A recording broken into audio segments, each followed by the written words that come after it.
Hola, hoy vamos a meternos de lleno en una de las grandes preguntas de la economía actual.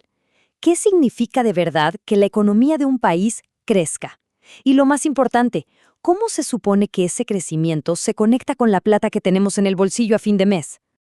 A ver, esta es la pregunta del millón, ¿no? Prendemos la tele, leemos las noticias y nos dicen que el PIB subió, que la economía va bien, pero después vamos al súper y todo está mascado y el presupuesto familiar se siente igual o hasta más apretado.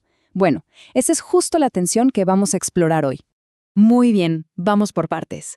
Históricamente, casi cualquier política económica ha tenido una meta principal por encima de todas las demás: el crecimiento.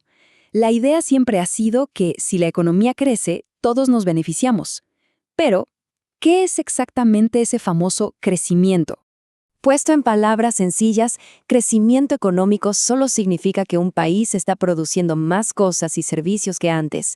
Imaginen que la economía es como una torta gigante. Bueno, el crecimiento significa que esa torta se hace más grande cada año y se mide por persona para que podamos comparar de forma más o menos justa a países grandes con países pequeños. ¿Y qué hace que esa torta crezca? Los economistas nos dicen que hay tres motores principales. El primero, la inversión, o sea, más y mejores máquinas, fábricas, infraestructura. El segundo, el capital humano, gente mejor preparada, con más estudios, más habilidades.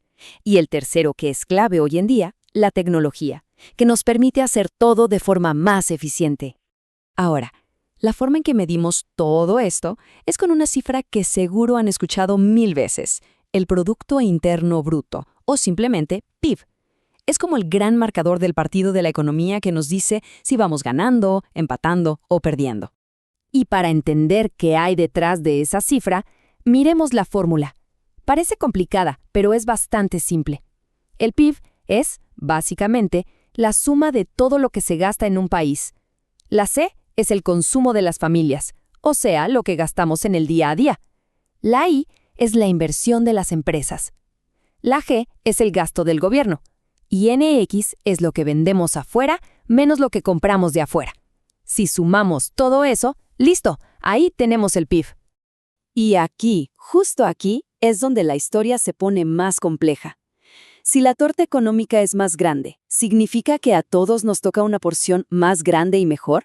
¿O podría ser que algunas porciones se volvieron gigantes, mientras que otras casi desaparecieron? Esa pregunta es la que nos lleva a la siguiente parte de nuestro análisis. Pasemos ahora a ver algo fascinante: cómo las políticas que se diseñan pensando en el bien de toda la economía a veces pueden terminar causando problemas bastante serios a nivel de las familias, a nivel micro. Los gobiernos siempre hablan de buscar la estabilidad macroeconómica. Y la verdad suena muy bien. ¿Quién no querría estabilidad? Significa que los precios no se vuelven locos, que no hay un desempleo masivo y que la economía no da saltos bruscos. Se trata de evitar las subidas y bajadas extremas. Pero, ojo, aquí viene la paradoja. A veces, para mantener los precios bajo control, o sea, para controlar la inflación, los gobiernos toman medidas que enfrían la economía. Por ejemplo, pueden facilitar la entrada de productos importados muy baratos, y esta, como vamos a ver, puede tener un costo altísimo para las industrias y los empleos locales. Esta cita lo explica perfecto. Para frenar la inflación, una estrategia es inundar el mercado con productos de afuera a bajo precio. ¿Qué pasa? Las fábricas del país no pueden competir, tienen que cerrar y la gente pierde su trabajo. Al final sí, se controlan los precios, pero a costa de menos industria y menos empleo. Todo este escenario nos lleva a un problema que muchísimas familias conocen de cerca: la deuda. Vamos a ver cómo se va tejiendo este ciclo peligroso. Es como un efecto dominó, piénsenlo. Paso 1. Las políticas para estabilizar frenan la economía. Paso 2. Esto genera desempleo o hace que los salarios no suban. Paso 3. Para poder seguir viviendo como antes, las familias tiran de la tarjeta de crédito o piden préstamos. Paso 4. Llega un punto en que no pueden pagar, caen en insolvencia y tienen que recortar gastos a como dé lugar. Y paso 5. Si miles de familias dejan de comprar, la demanda de toda la economía se desploma, lo que frena todavía más el crecimiento. Es un círculo vicioso que se come a sí mismo. Y todo esto nos trae de vuelta a la pregunta del millón: el reparto del pastel. porque ya vimos que no se trata solo de qué tan grande es la torta, sino de cómo se distribuyen las porciones. Y para hablar de esto, es clave entender la diferencia entre ingreso y riqueza. Miren, el ingreso es un flujo, es como el sueldo que entra cada mes. En cambio, la riqueza es un acervo, es lo que uno ya tiene acumulado, una casa, unos ahorros, inversiones.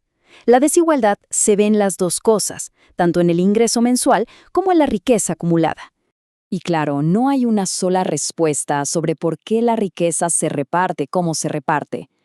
La visión más clásica, la neoclásica, dice que cada quien recibe según lo que aporta. Si eres muy productivo, ganas más. Simple. Pero hay otra visión, la post-keynesiana, que dice que no es tan simple. Argumenta que la distribución depende más bien de quién gasta y quién ahorra. Quienes tienen capital tienden a ahorrar e invertir, mientras que los trabajadores tienden a gastar casi todo su ingreso. Y estas dinámicas diferentes son las que realmente definen cómo se reparte el pastel. Después de ver todo esto, creo que queda bastante claro que tenemos que empezar a mirar más allá de los grandes números y los titulares para entender qué está pasando de verdad en la economía. Esta cita es buenísima porque lo resume todo. Hasta los propios economistas reconocen que el PIB es una herramienta útil para simplificar, pero que se queda corta. Un número puede subir, pero ese número no nos dice nada sobre si los empleos son de calidad, si la gente está hasta el cuello de deudas o si de verdad se vive mejor. Entonces, el punto clave es este. Claro que el crecimiento del PIB y la estabilidad son metas importantes, nadie lo niega, pero no pueden ser las únicas metas. Si para lograr esas cifras sacrificamos los empleos de calidad y permitimos que la desigualdad crezca, el resultado final no es un país más próspero, es un país más frágil y más endeudado. Y esto nos deja con una pregunta final, una para pensar. ¿Cómo cambiaría todo si el objetivo número uno de la economía no fuera simplemente hacer crecer una cifra, sino asegurar de manera directa y medible el bienestar de las familias? Una pregunta que sin duda define uno de los mayores desafíos de nuestro tiempo.